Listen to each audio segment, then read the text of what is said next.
Muy buenas tardes, ingenieros. Somos el grupo número 24, el tema número 13, determinación de los parámetros de deformación, conformados por Aguilar, Coria, Jerry, Pedro, número 4, Kawaya, Castillo, Limber, número 46, Martínez, Alejandro, el número 162, Tudela, Vicente, David, el número 251.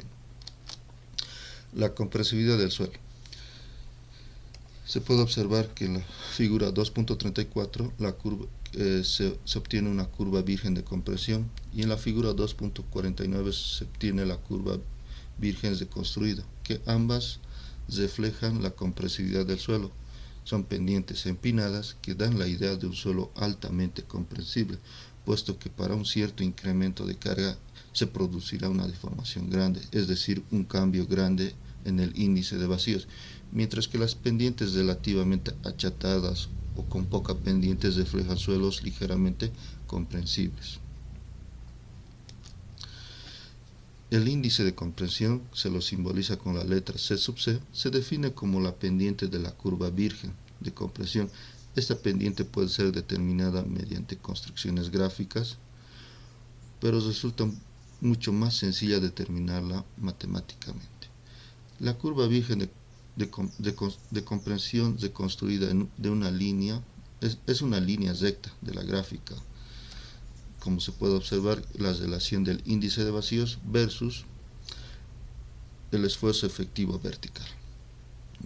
Esta relación se lo va a realizar en un papel semilogarítmico, donde vamos a obtener una ecuación para el índice de compresión. Tomamos dos puntos de la curva, de la curva virgen reconstruida.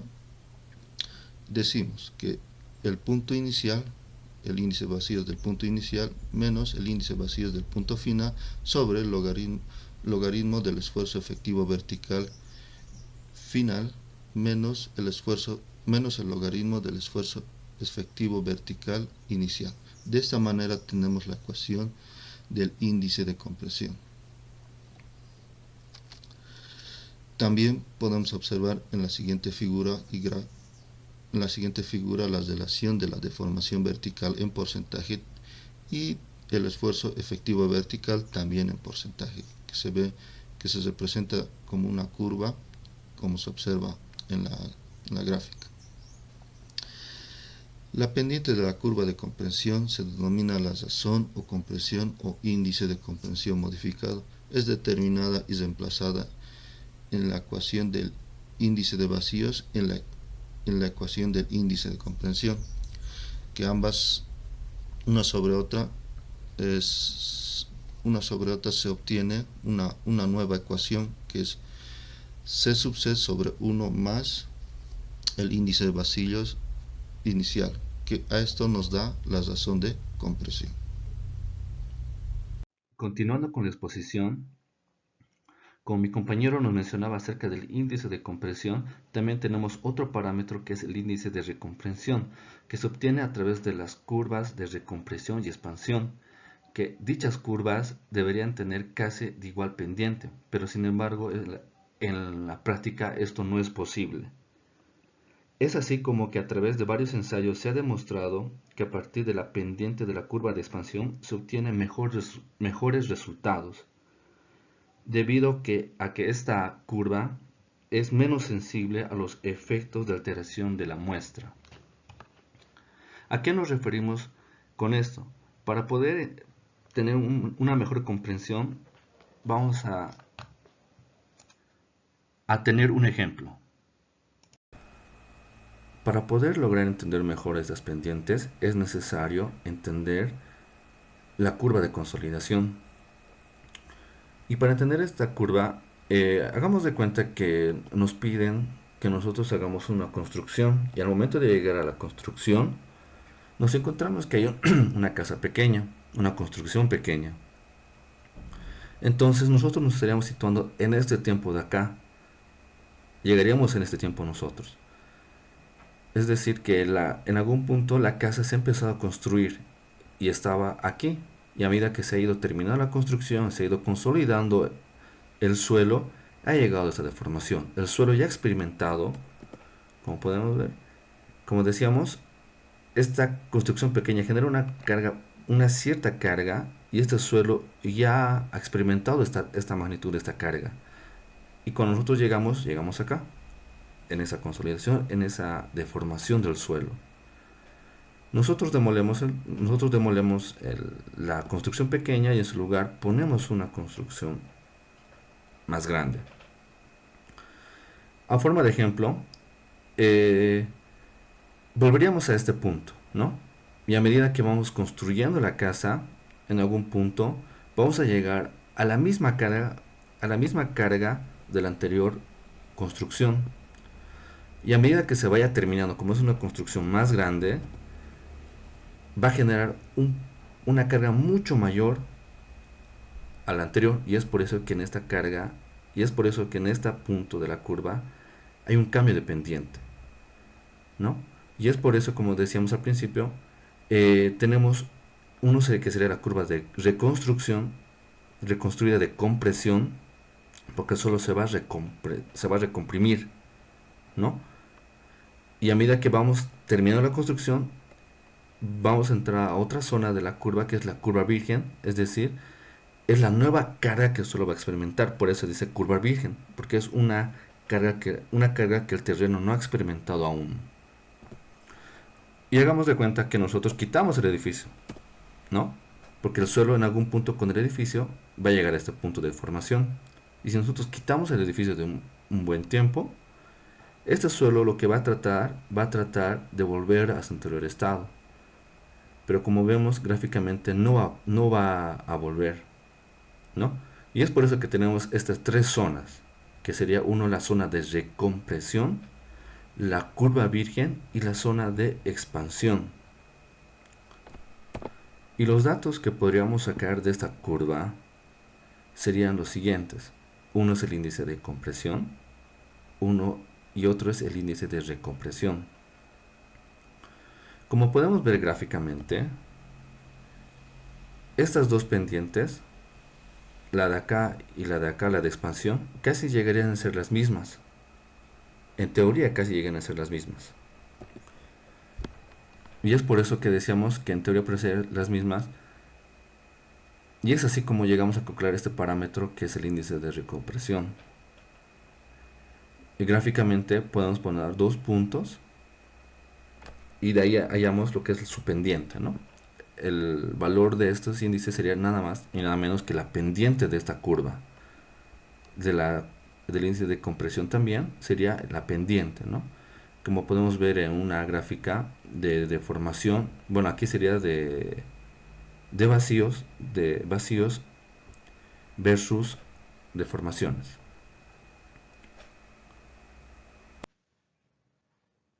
Y así como podemos ver, y es así donde podemos hallar estos valores de índice de recompresión e índice de compresión.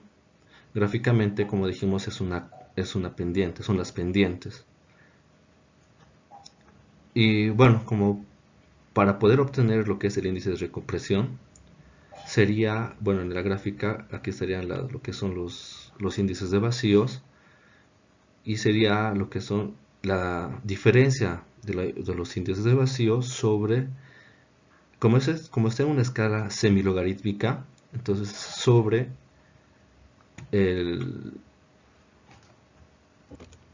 la diferencia de los esfuerzos, ¿no? De los esfuerzos. Y aquí, como podemos ver, por eso está en logaritmos, que sería la diferencia. También podemos ver, bueno, esto sería mediante el índice de vacíos y los esfuerzos. Y también tenemos mediante las deformaciones, que de igual forma tenemos esta ecuación. Otros autores proponen, por ejemplo, según Faust de 1995, que los valores de índice de recompresión que se han obtenido en los ensayos de consolidación en arcillas saturadas son aproximadamente igual a 2 veces al valor del índice de recompresión que se presenta en realidad en campo. Este error es aceptable para el diseño de proyectos, ya que el índice de recompresión es lo suficientemente bajo como para no producir asentamientos considerables.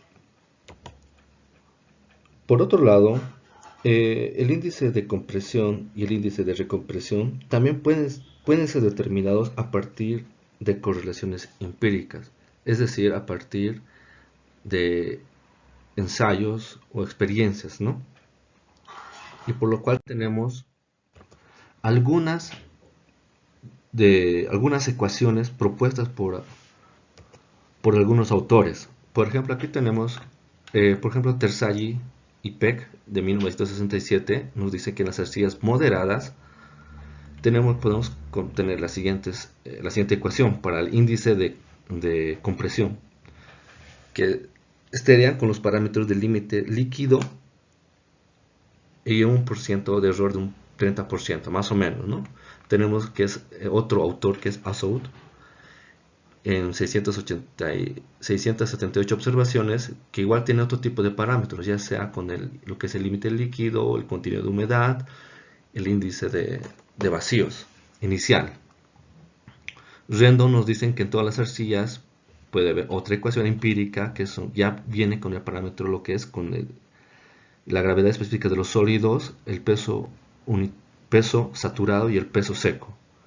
También tenemos con Copula en 109 observaciones que ha observado y nos propone también que ya tenemos con el parámetro lo que es el contenido de humedad. El mismo nos propone también con el límite líquido, el índice de plasticidad, el contenido de humedad, el índice de vacíos y con el porcentaje de finos igual. Y así nos van proponiendo varias ecuaciones, ecuaciones empíricas que podríamos llegar a utilizar para obtener lo que es el índice de compresibilidad. No solo eso, también nos proponen otro tipo de ecuaciones empíricas para poder calcular el índice de recompresión.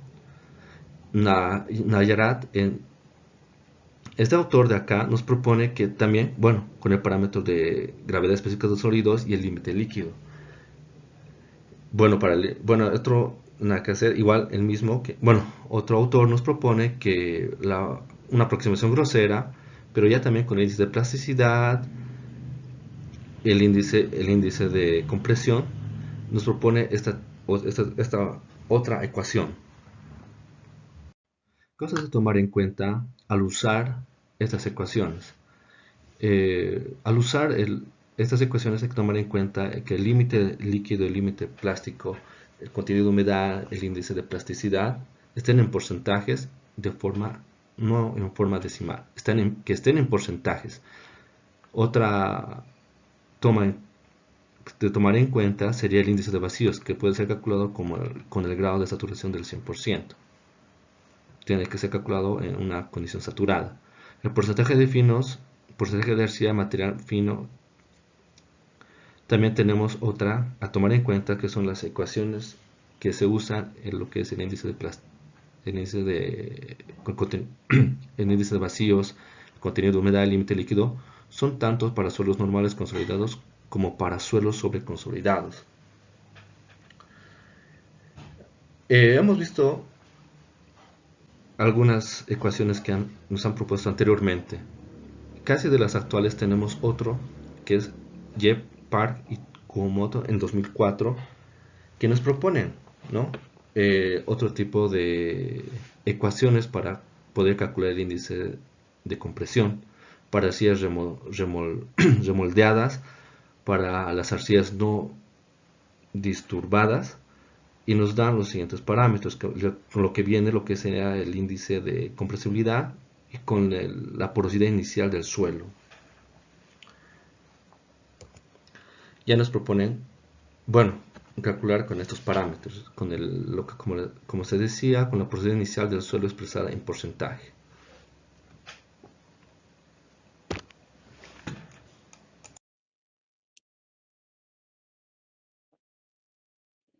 Finalmente, Salinas y Araníbal en 2004 proponen la ecuación 2.81c, basándose en ensayos a 11 muestras de suelo no disturbadas, sobreconsolidadas y saturadas de distintas ubicaciones de la ciudad de Cochabamba.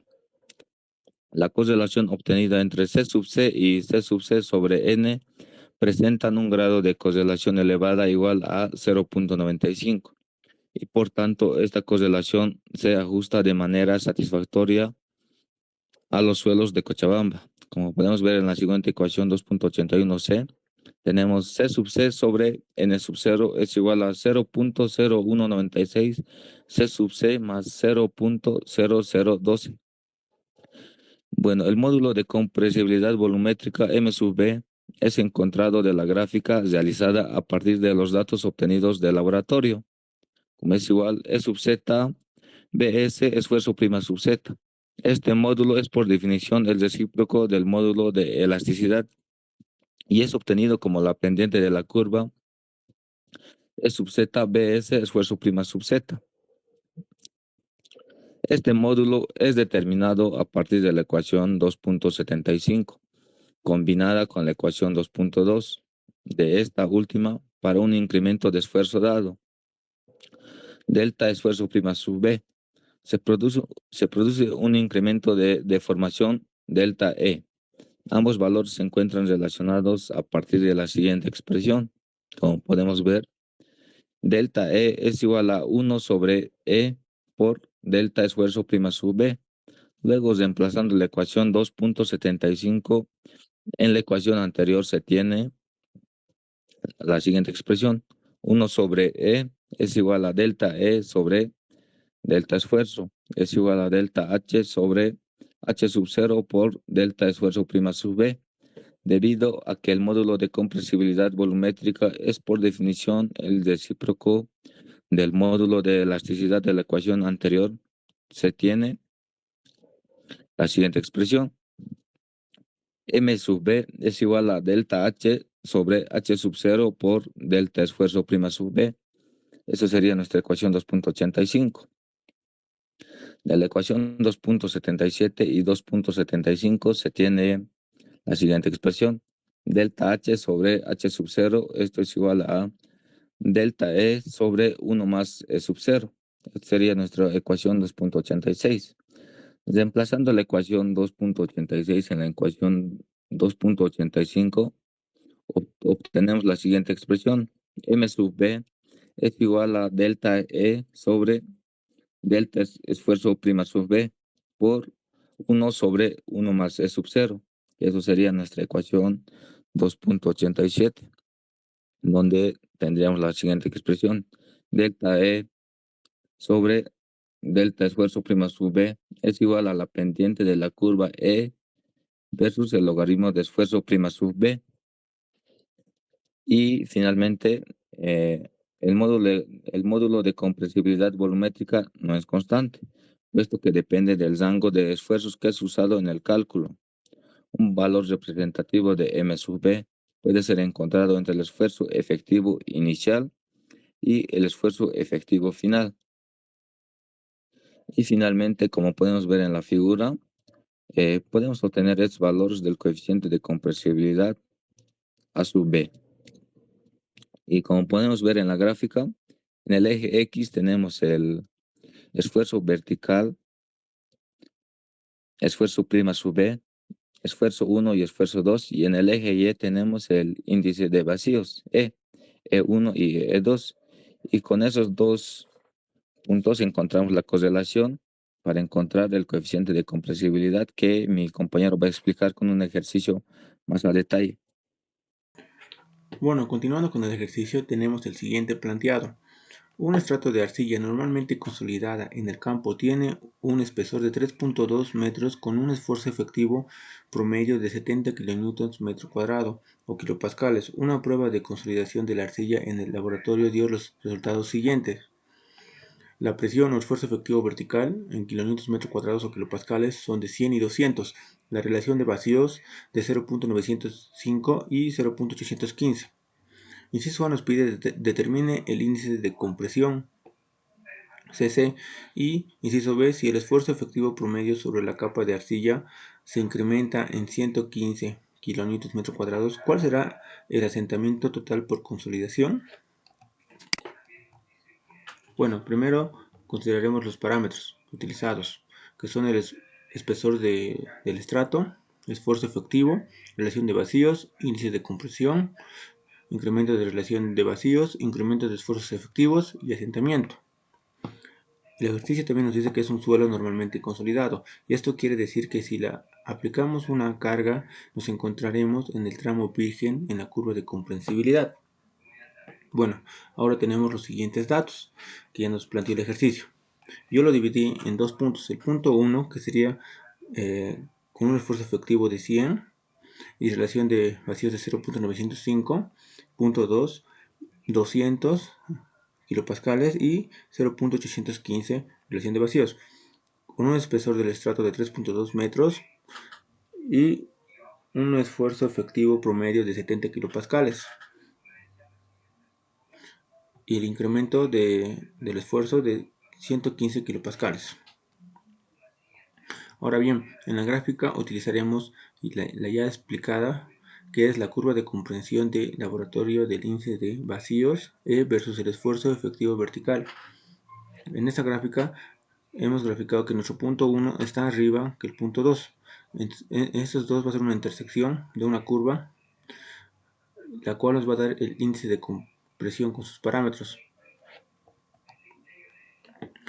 Bueno, primero, para el inciso A hallamos el índice de compresión, CC, y utilizaremos la siguiente fórmula, que está correlacionada con relación de vacíos 1 menos relación de vacíos 2 sobre el logaritmo de esfuerzo efectivo 2 sobre el esfuerzo efectivo 1.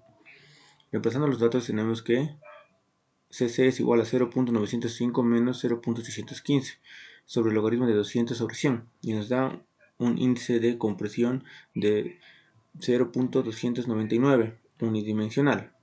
Eso también nos dice que si la pendiente del tramo virgen en la curva de comprensibilidad, que está en la escala semilogarítmica en el eje horizontal que corresponde a los esfuerzos y natural a los vacíos. Siguiendo con el ejercicio, hallamos el asentamiento total por consolidación, que sería el inciso B. En este caso utilizaremos esta fórmula, que dice que SC, el asentamiento por consolidación, es igual al incremento de relación de vacíos sobre 1 más la relación de vacíos inicial, todo esto por el espesor del estrato. Primeramente tenemos que hallar el incremento de relación de vacíos, y está relacionada con la siguiente fórmula, que dice que incremento de relación de vacíos es igual a índice de compresión por logaritmo del incremento de esfuerzos verticales sobre esfuerzo vertical inicial. Reemplazando los datos tenemos que delta E es igual a 0.299, que en este caso nuestro índice de compresión va a ser constante, por logaritmo de 115 sobre 70, y nos da un incremento de relación de vacíos de 0.064. Bueno, ahora hallamos la relación de vacíos inicial. En este caso utilizaremos la misma fórmula que utilizamos al principio de índice de compresión. En este caso solamente vamos a cambiar el E1 por el E inicial, y igual en el esfuerzo efectivo, va a ser esfuerzo efectivo inicial.